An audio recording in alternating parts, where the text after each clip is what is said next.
Tenir entre ses mains une tablette écrite il y a des milliers d'années et pouvoir lire ce qui y est écrit procure une sensation incroyable.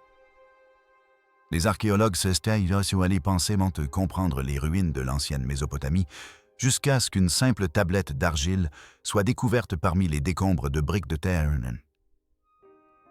crues de Choropac. Les tablettes samriennes sont probablement l'une des plus anciennes formes d'écrits que nous possédions. Ces textes ont été traduits et racontent des histoires fascinantes sur la façon dont les dieux se sont mêlés aux humains et ont même participé à la création de l'humanité. La cité fut détruite par le grand déluge. Ces inscriptions étaient illisibles, sa fonction inconnue, et aucun érudit ne parvenait à déchiffrer une seule ligne. Lorsqu'une intelligence artificielle expérimentale fut mise en œuvre pour les décoder, l'équipe s'attendait à une traduction simple. C'est une forme de voyage dans le temps. Elle vous propulse des milliers d'années en arrière et vous met directement dans la peau de quelqu'un qui a vécu bien avant nous. Au lieu de cela, la machine a découvert des schémas qu'elle n'avait jamais été conçue pour voir et un avertissement que le monde n'était pas prêt à entendre.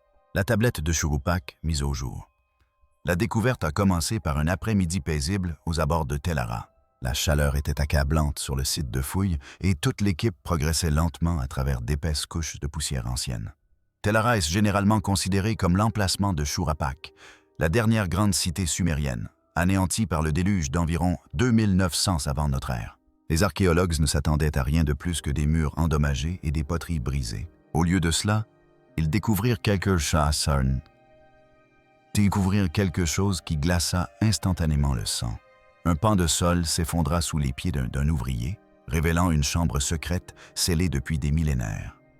Elle était enfouie sous plusieurs couches de briques de terre crue.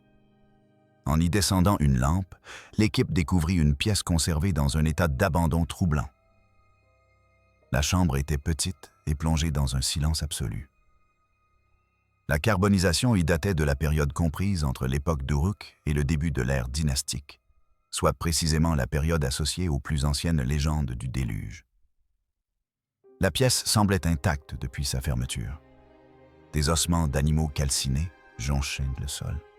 Des tessons de poterie jonchaient les coins. Un panier en roseau gisait renversé près du mur, comme si quelqu'un l'avait laissé tomber en fuyant. Il n'y avait pas de squelettes humains, ce qui est normal lors d'évacuations soudaines de maisons anciennes. Mais la scène restait figée dans la terreur. Quelque chose avait forcé les occupants de cette pièce à fuir précipitamment. Au centre de la chambre se trouvait une enveloppe protectrice en argile. Épaisse et façonnée, elle était conçue pour protéger son contenu du feu, des chocs et de l'eau. Ce seul fait était étrange. Les tablettes d'argile de cette époque n'étaient presque jamais scellées dans des enveloppes protectrices. À l'ouverture de l'enveloppe, l'équipe découvrit une unique tablette d'argile. Elle était en parfait état.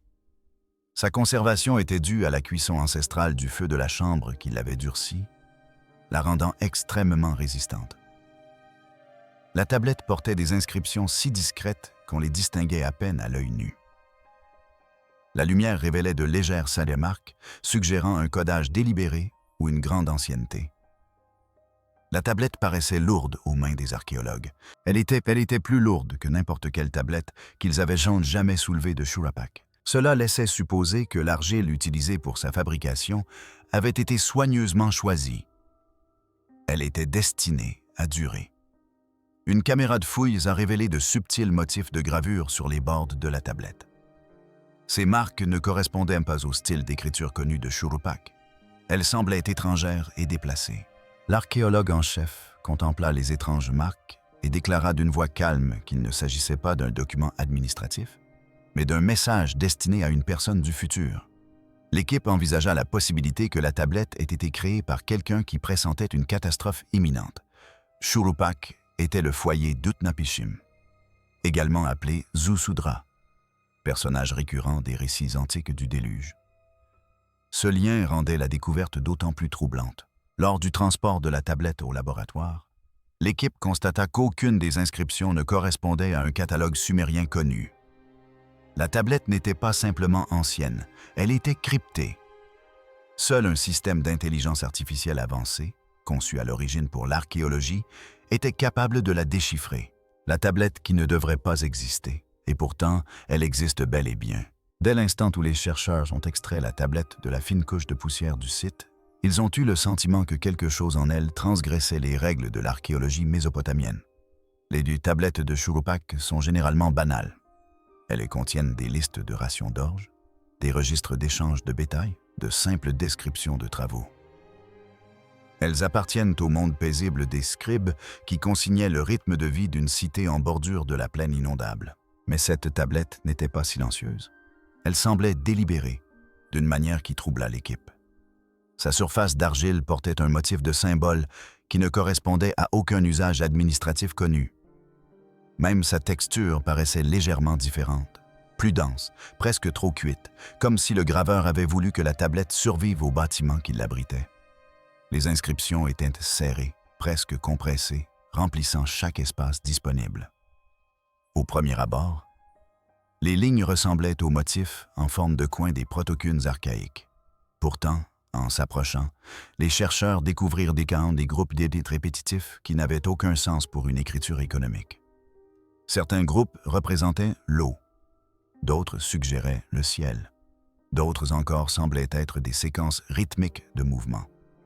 Ils étaient agencés avec une symétrie qui paraissait trop structurée pour être aléatoire, trop symbolique pour être administrative. Leur disposition donnait l'impression que quelqu'un essayait de dire quelque chose d'urgent, mais dans une langue difficile à exprimer.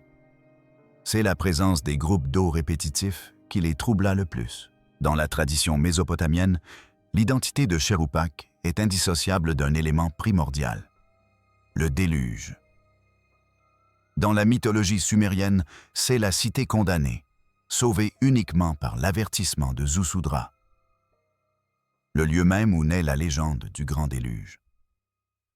Découvrir dans une telle cité une tablette qui semblait évoquer l'eau, le ciel et le mouvement selon des cycles répétitifs avait quelque chose de presque théâtral, comme un message mis en scène à travers les millénaires.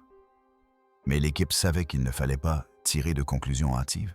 L'archéologie exige de la retenue, même lorsque les preuves semblent indiquer le contraire. Pourtant, les chercheurs ne pouvaient ignorer le malaise qui s'installait parmi eux. Les tablettes économiques n'utilisent pas de groupements symboliques. Les textes rituels en contiennent, certes, mais on les trouve généralement dans les temples, non dans les salles administratives. Même les tablettes dites énigmatiques d'Abou Salabik, d'étranges écrits expérimentaux qui continuent de déconcerter les experts, ne présentaient pas la même structure que cet artefact. Ces tablettes étaient chaotiques. Celles-ci semblaient avoir été conçues avec soin. Chaque symbole était positionné avec une précision mathématique, comme si l'auteur avait construit le sens par la géométrie plutôt que par les mots. Et plus les chercheurs approfondissaient leur analyse, plus une vérité troublante se dessinait à leurs yeux. Celui qui a écrit sur cette tablette codait quelque chose, il ne l'inscrivait pas. L'équipe a tenté une traduction sommaire. Mais toutes ces tentatives ont échoué. Lorsqu'ils ont séparé les symboles en syllabes, le motif s'est effondré. Lorsqu'ils les ont regroupés par classe sémantique, rien ne s'est aligné. Lorsqu'ils les ont traités comme des nombres, la séquence est devenue instable. C'était comme si la tablette rejetait l'interprétation humaine, comme si elle était conçue pour révéler des significations différentes selon le point de vue. Comment s'y prendre? Les outils linguistiques traditionnels ne firent que révéler davantage d'étrangeté. Au bout de 3 jours, un fait était devenu indéniable. Les symboles se comportaient comme une énigme, non pas une énigme divertissante, mais une énigme dissimulatrice. Les chercheurs se trouvaient face à un objet conçu par une personne qui ne se fiait pas au seul langage pour préserver son avertissement. Cette prise de conscience les poussa à prendre une décision qui allait tout changer. Ils décidèrent de numériser la tablette, ignorant que ce qu'elle recelait les plongerait dans des ténèbres auxquelles aucun d'eux n'était préparé. L'IA qui n'était absolument pas censée décoder ça. Les chercheurs se sont tournés vers une machine conçue à l'origine pour un tout autre usage. L'IA qu'ils ont choisie provenait d'un laboratoire de renseignement où elle avait été développée pour détecter des schémas cachés dans des données cryptées. Elle n'avait jamais été destinée à lire des écrits anciens. Elle savait seulement reconnaître des structures inhabituelles. Pour préparer le système à cette tâche, Les ingénieurs lui ont fourni des milliers d'échantillons authentiques de Protunia afin qu'il puisse apprendre à reconnaître l'écriture courante de cette époque. Ils ont ensuite téléchargé le scan haute résolution de la tablette. Dès le début de l'analyse, l'IA s'est bloquée. Elle est restée figée pendant plusieurs longues secondes, car les inscriptions étaient une composée de micro-rainures imbriquées d'une densité supérieure à tout ce que la machine avait traité jusqu'alors. Le scanner n'a pas été perturbé de manière surnaturelle. Il a été saturé par la concentration extrême de détails sur la surface de la tablette. Lorsque l'IA reprit enfin son activité, son premier rapport déconcerta toute l'équipe. Elle ne classa pas les marques comme étant du sumérien ancien, ni comme appartenant à une écriture connue. Au lieu de cela, elle signala la structure comme une boucle mathématique. Cela signifiait que les symboles étaient agencés en séquences répétitives qui se modifiaient selon leur lecture. Le système avait déjà détecté des structures bouclées dans des fichiers chiffrés. Il n'en avait jamais vu dans des écrits anciens. Les chercheurs s'interrogèrent durement sur les résultats. Ils pensèrent que la machine dysfonctionnait. Mais le même motif apparut à chaque nouvelle analyse. À chaque passage, l'IA révélait davantage de boucles internes et de groupes répétitifs qui ne se comportaient pas comme un langage normal. Elle produisit ensuite quelque chose d'encore plus étrange. Au lieu de fournir des traductions, il a commencé à afficher des mots isolés. Ces mots n'étaient pas générés par la tablette elle-même. Ces étiquettes provenaient des données d'entraînement de l'IA. Les ingénieurs ont interrompu le test et analysé la manière dont la machine les avait générées. L'explication était simple. Lorsque l'IA rencontrait des formes inconnues, elle recherchait dans sa mémoire le motif le plus proche qu'elle connaissait déjà. Une fois une structure similaire détectée, le système utilisait une brève étiquette pour décrire ce motif. Ces étiquettes faisaient partie intégrante du fonctionnement normal des systèmes d'analyse du renseignement. Elles visaient à aider les analystes à comprendre le type d'anomalie qu'ils observaient. Ce processus expliquait les fragments. La tablette contenait des groupes d'éléments qui ressemblaient à des motifs que l'IA associait à des cycles, des ruptures, des retours et des événements répétés. C'est ainsi que le système a produit ces mots troublants.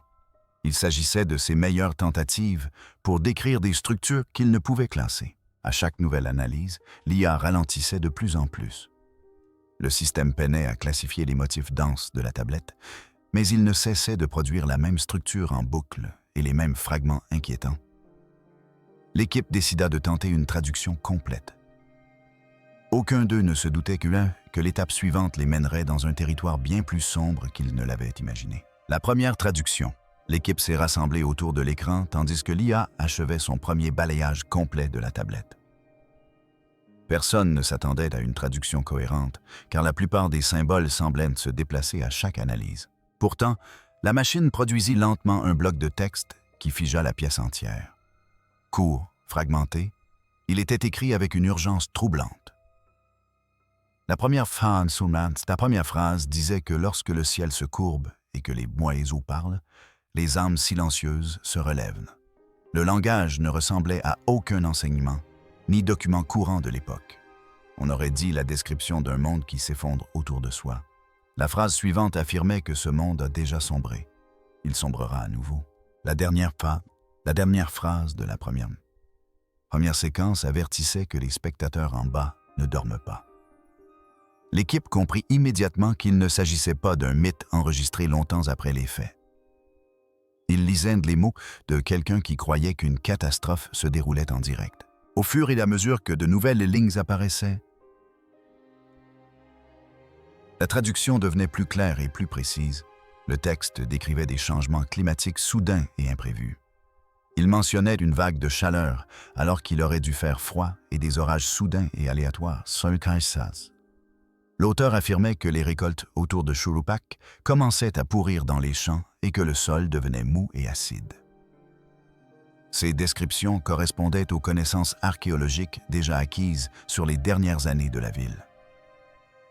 La région souffrait de stress environnementaux, de la montée des eaux souterraines et de l'effondrement des systèmes d'irrigation. Les habitants avaient dû voir leurs récoltes péricliter et leur situation se dégrader. Une autre ligne mentionnait la disparition des étoiles au-dessus de Churupak. L'IA a interprété cela comme symbolique, mais les chercheurs ont compris que cela pouvait faire référence à des tempêtes de poussière ou à une brume atmosphérique. La description était cohérente dans une ville de briques de terre crue, entourée de plaines alluviales facilement transformables en marais. Si le fleuve débordait ou si les tempêtes s'intensifiaient, l'air pouvait devenir si dense qu'il masquait le ciel nocturne. L'auteur décrivait cet événement avec crainte, mais la formulation correspondait à un véritable effondrement environnemental. La traduction a ensuite produit une phrase évoquant une seconde inondation.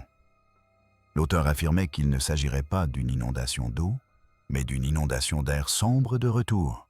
Les chercheurs ont débattu de sa signification. Ils ont suggéré que cela pourrait faire référence à d'épaisses cendres, provenant peut-être d'une activité volcanique lointaine ou d'incendies locaux.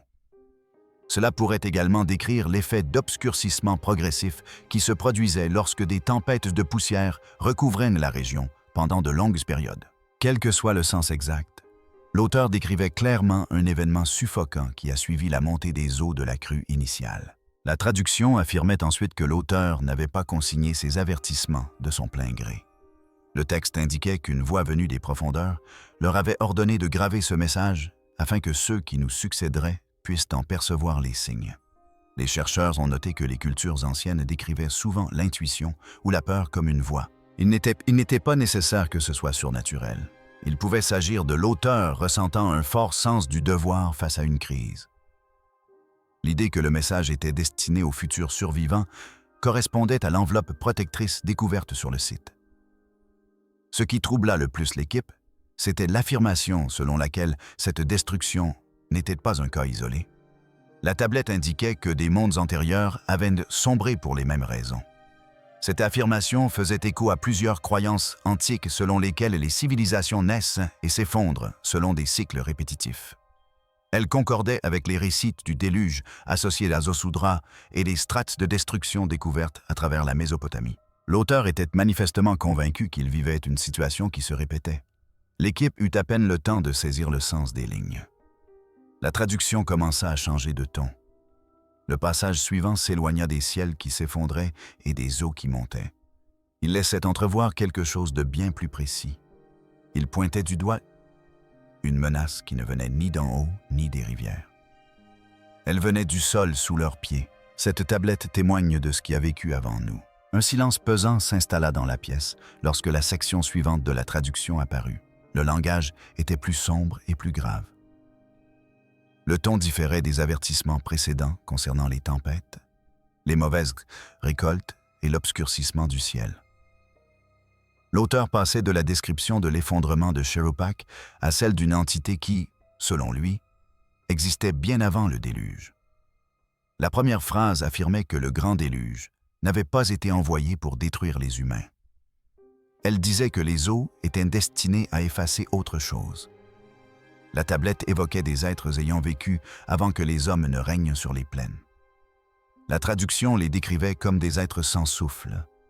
La phrase suivante disait « Ils marchaient dans l'ombre ». Une autre encore « Ils se nourrissaient du silence ». L'équipe s'interrogea aussitôt sur la manière dont l'IA avait produit ces phrases. L'ingénieur en chef répéta le processus utilisé précédemment. Lorsque le système rencontrait un groupe de symboles inconnus, il recherchait la correspondance la plus proche dans ses données d'entraînement. Dans cette section, les symboles ressemblaient à des motifs présents sur d'anciennes tablettes d'exorcisme sumériennes. Ces tablettes employaient des descriptions sévères pour désigner des forces non humaines. C'est pourquoi l'IA a suggéré les phrases « celles qui sont sans souffle et qui marchent dans l'ombre ». Il s'agissait des correspondances conceptuelles les plus proches que Namtubayu que la machine ait pu identifier. Les mots n'étaient pas des traductions parfaites.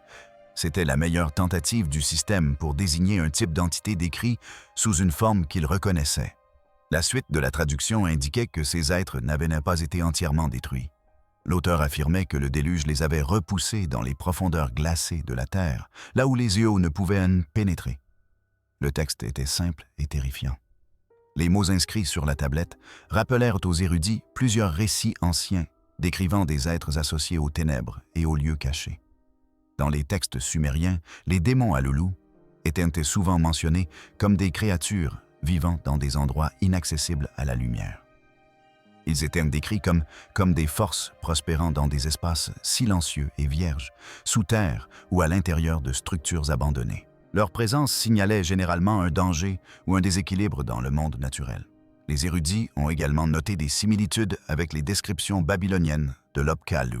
Selon la tradition babylonienne, les premiers Opkalu étaient des êtres sages ayant vécu avant le déluge. Après celui-ci, on disait qu'ils revenaient sous des formes altérées ou endommagées. Certains récits décrivent une version d'eux émergeant des profondeurs de la terre. Ces Apkallu corrompus étaient perçus comme des avertissements d'un monde retournant au chaos. D'autres écrits mésopotamiens racontaient des histoires d'esprits décrits comme morts, mais éveillés. On croyait que ces êtres existaient dans les profondeurs des enfers, piégés mais conscients. On les décrivait comme ni vivants ni morts. Leur présence était liée à des tremblements de terre, des gouffres et d'étranges apparitions nocturnes. Ces descriptions correspondaient au ton angoissé de la tablette, qui évoquait des êtres ayant survécu au déluge en se réfugiant dans les profondeurs glacées de la terre. Lorsque les chercheurs comparèrent ces descriptions antiques aux phrases générées par l'IA, ils comprirent que la tablette n'inventait rien de nouveau. Elle reprenait des concepts déjà présents dans les croyances de l'ancienne Mésopotamie. Les avertissements de la tablette concernant des êtres sans souffle et des êtres marchant dans l'ombre correspondaient presque parfaitement à la manière dont les anciens décrivaient des entités qu'ils considéraient comme plus anciennes que l'humanité. La correspondance était si frappante qu'un frisson parcourut l'équipe. La traduction s'arrêta alors sur une phrase qui troubla l'équipe plus que tout autre passage précédent. Ces êtres réapparaissent lorsque l'arrogance humaine s'accroît. Le texte mettait en garde les nouveaux bâtisseurs qui oublient la mémoire des profondeurs, craignant de réveiller ce qui sommeille en dessous d'eux. Les mots étaient simples, mais empreints de peur. L'auteur était convaincu que la catastrophe qui avait détruit leur monde n'avait pas fait disparaître la menace plus profonde. L'IA poursuivit son analyse et s'arrêta sur un ensemble de symboles décrivant des signes inhabituels. Ces phénomènes comprenaient des secousses du sol, des fissures dans la terre et d'étranges lueurs lumineuses apparaissant près des crevasses. L'appareil a détecté ces symboles car ils correspondaient à des schémas liés à l'activité géologique. Les chercheurs ont compris que l'auteur avait été témoin de grondements de terre et de fissures soudaines dans le sol durant les derniers jours de la ville. Ces détails concordaient avec les observations modernes d'anomalies sismiques. La coïncidence était troublante. Le ton du texte avait encore changé. La phrase suivante allait amplifier la peur ambiante. Le décodage final de l'IA. Lorsque les chercheurs ont atteint la dernière section de la tablette, l'IA a commencé à relier les phrases traduites à des données scientifiques modernes. Pour la première fois dans ce projet, l'IA ne se contentait plus de traduire du langage. Elle comparait les descriptions de la tablette à des tendances actuelles dans le monde. Ce qui a le plus alarmé les ingénieurs, c'est la facilité avec laquelle le système a établi ces liens. Il s'est comporté comme si les avertissements de la tablette n'étaient menant pas d'anciennes métaphores, mais des descriptions de situations réelles se répétant aujourd'hui. La tablette mentionnait des eaux montant là où il ne devrait pas y en avoir. L'IA a interprété cela comme une référence à des inondations soudaines et inhabituelles dans des régions historiquement connues pour être arides. Pour tester cette hypothèse, l'IA a consulté des données hydrologiques mondiales. Elle a immédiatement trouvé une correspondance avec les inondations modernes dues au changement climatique qui frappent l'Europe, l'Asie et le Moyen-Orient. Dans ces régions, les déserts sont inondés après de courtes périodes de pluies extrêmes. Des réseaux fluviaux autrefois stables débordent sans prévenir, et des villes construites loin des côtes subissent soudainement des crues que leurs infrastructures n'ont jamais été conçues pour gérer. Les ingénieurs étaient stupéfaits que le système ait reconnu un parallèle aussi direct avec l'actualité en moins d'1 seconde. Une autre expression décrivait les tremblements de terre sous les villes antiques. L'IA a établi un lien avec l'activité sismique accrue en Irak, en Turquie et en Syrie, pays situés sur des failles actives ayant récemment connu des mouvements. L'IA a expliqué que les anciennes tablettes mésopotamiennes associaient souvent les perturbations souterraines à l'ouverture de lieux cachés ou interdits. Elle a précisé que les Sumériens considéraient les tremblements de terre non comme des événements géologiques, mais comme des signes de bouleversement du monde souterrain. En reliant cette signification culturelle aux données sismiques modernes, l'IA a conclu que la tablette mettait en garde contre une activité accrue sous des sites autrefois considérés comme sacrés. Une troisième ligne faisait référence à des lumières se déplaçant sous les grandes eaux. Comme cette expression ne pouvait être comprise symboliquement sans en perdre le sens, l'IA l'a traitée comme une description littérale et a recherché des équivalents modernes modernes. Elle a immédiatement établi un lien entre cette ligne et les anomalies lumineuses en eau profonde récemment détectées par des capteurs scientifiques et militaires. Ces anomalies sont apparues dans 3 grandes régions. Dans la fosse des Mariannes, des submersibles autonomes ont enregistré de lentes bandes lumineuses dérivant à plus de 10 mètres de profondeur, bien en dessous de la portée du Soleil, et dans des conditions où aucune vie bioluminescente n'a jamais été documentée. Dans le golfe d'Aden, des systèmes de surveillance navale ont détecté de faibles lueurs mobiles lors de balayages thermiques de routine, se déplaçant selon des schémas ne correspondant à aucun navire ni créature marine connue. En mer des Philippines, des observatoires sous-marins ont enregistré une illumination pulsante à des profondeurs où même les espèces bioluminescentes les plus résistantes ne peuvent survivre. Chaque incident demeure inexpliqué et aucun n'a été lié à une activité géologique ou à une technologie humaine. Ce qui troubla le plus les ingénieurs, c'était la correspondance directe. Le texte de la tablette était ancien. Mais le phénomène qui y était décrit correspondait presque parfaitement aux données modernes. L'IA a signalé cet alignement comme statistiquement inhabituel, suggérant que l'auteur antique avait vu ou vécu quelque chose d'étrangement similaire. La tablette est ensuite passée à un avertissement plus général, l'ouverture des profondeurs. L'IA a interprété cela comme une ancienne manière de décrire les mouvements tectoniques, l'apparition de nouvelles fissures et la mise à nu de couches géologiques inférieures.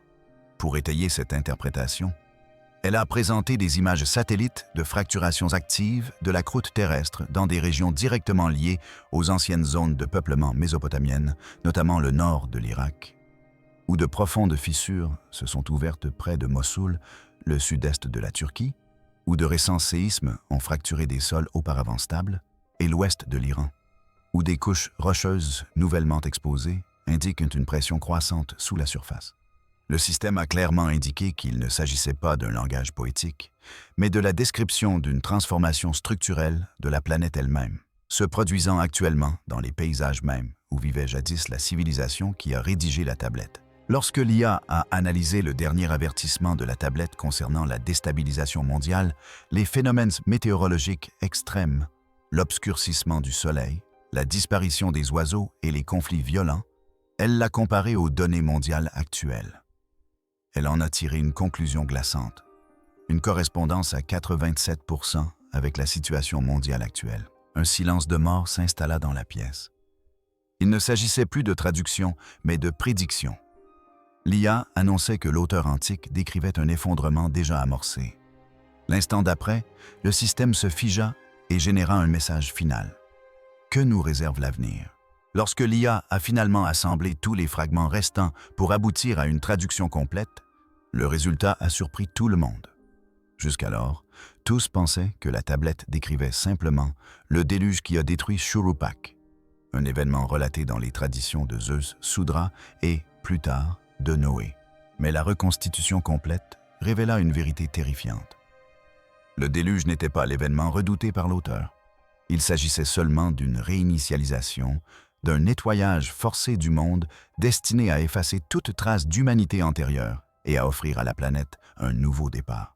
La tablette laissait entendre que le déluge n'était pas la catastrophe elle-même, mais un processus de purification déclenché pour enfouir ou effacer quelque chose de bien plus ancien. Le véritable désastre, selon la tablette, était encore à venir. Les derniers passages décodés exprimaient un désespoir absolu, comme si le scribe tentait d'avertir les êtres humains des milliers d'années plus tard d'un cycle voué à se répéter. L'IA afficha la phrase qui plongea la pièce dans un silence de mort. L'inondation n'était pas la fin, c'était un nouveau départ. Lorsque le cycle recommence, ce qui a été englouti réapparaît. Jusqu'à présent, L'équipe pensait que ce qui avait été englouti représentait métaphoriquement des villes en ruine ou un savoir oublié.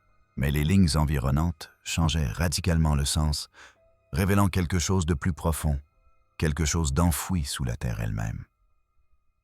La tablette décrivait une terre instable, le sol s'ouvrant de manière terrifiante pour son auteur. Au lieu de tempêtes ou d'inondations, le danger venait des profondeurs.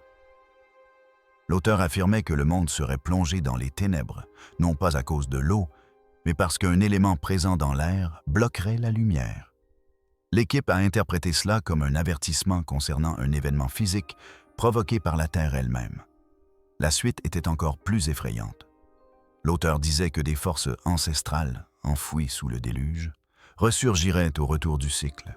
Les premières parties de la traduction décrivaient ces forces en utilisant un ancien langage sumérien à propos d'êtres vivants dans l'obscurité ou profondément sous la terre. Cependant, l'IA a parfaitement clarifié le sens. La tablette ne parlait ni de monstres ni d'esprits. Elle décrivait des éléments réels enfouis sous terre, comme des gaz emprisonnés, des matériaux anciens ou des pressions telluriques profondes susceptibles de se manifester lors d'une nouvelle fissure dans la terre. L'avertissement n'était pas d'ordre surnaturel. Il concernait des forces naturelles tapies dans le sol, prêtes à se manifester à nouveau si les mêmes conditions se répétaient. L'avertissement laissa ensuite place à une description calme mais glaçante. Le monde devient bruyant, puis soudainement silencieux, avant que la catastrophe ne commence. Les chercheurs débattirent de cette hypothèse pendant des jours jusqu'à ce que l'IA établisse un lien entre cette phrase et de véritables observations scientifiques. Dans de nombreuses régions, les scientifiques ont constaté un calme environnemental inhabituel avant les grands séismes. Il arrive que les oiseaux réduisent leur chant. Les animaux de la ferme deviennent étrangement immobiles ou agités, et les forêts les connaissent de brèves périodes de calme, observées par les observateurs juste avant de grands séismes. Ce n'est pas une règle absolue, mais ce phénomène a été constaté suffisamment souvent pour être pris au sérieux. L'IA a reconnu le même schéma dans le texte de la tablette. Le scribe décrivait un calme naturel qui apparaît lorsque la Terre se prépare à un bouleversement violent. Tout en bas de la tablette se trouvait le dernier message gravé par le scribe. « Nous avons gravé ceci pour ceux qui survivront à la prochaine fois. Si vous lisez ceci, vous êtes dans l'ombre du cycle. » Un silence de mort s'est abattu sur la pièce lorsque l'équipe l'a lu. Le sens était simple et terrifiant. La tablette n'était pas destinée aux hommes de l'Antiquité. Ce texte s'adressait aux personnes vivantes aujourd'hui. C'était un avertissement pour une société future qui serait confrontée aux mêmes signes, aux mêmes changements et peut-être à la même destruction. Lorsque les chercheurs ont tenté de solliciter l'IA pour une analyse contextuelle plus poussée, le système s'est figé pendant plusieurs secondes avant d'afficher une alerte de stabilité. Celle-ci expliquait que le traitement des sections restantes des AMI de la tablette risquait d'entraîner des erreurs majeures dans ses modules body prédictifs. L'alerte précisait que les schémas décrits sur la tablette correspondaient étroitement à des ensembles de données mondiaux actifs et que toute interprétation ultérieure pourrait produire des résultats incohérents ou contradictoires. La machine n'avait pas dysfonctionné. Elle avait simplement atteint une limite au-delà de laquelle elle ne pouvait plus distinguer les descriptions anciennes des conditions actuelles. L'équipe a immédiatement arrêté le système, mais la conclusion était inévitable. La traduction a révélé que l'auteur de la tablette de Chulupak croyait que le monde avait traversé de multiples cycles d'effondrement causés par des forces naturelles suffisamment puissantes pour anéantir des civilisations. Le texte indiquait clairement que ces cycles ne s'arrêtaient pas avec le déluge. Il reprenait dès que les mêmes signes réapparaissaient. D'après la comparaison effectuée par l'IA avec les données actuelles, nombre de ces signes étaient déjà visibles aujourd'hui, et c'est ce qui a le plus inquiété les chercheurs. Que pensez-vous des interprétations de l'IA?